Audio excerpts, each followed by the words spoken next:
কই নাই না। আরেকটা বার আপনি আমার বিষয়টা ভাইবা দেন। প্রত্যেকটা নারীর জীবনে বিয়ে একবারই আসে, আর প্রত্যেকটা নারী বিয়ে নিয়ে অনেক বড় স্বপ্ন দেখে। আমি কত স্বপ্ন দেখছি যে আমার স্বামী আমারে বাসর ঘরে অনেক আদর সোহাগ করবো, কিন্তু তা না কইরা আপনি সামান্য কিছু টাকার জন্য আপনি আমার সাথে এরকম ব্যবহার করতে পারলেন।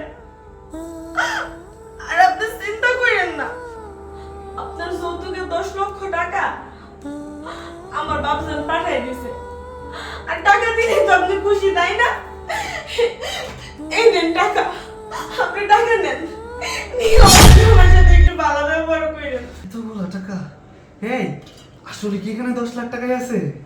হ, এখানে পুরো 10 লক্ষ টাকাই আছে। আপনি জানেন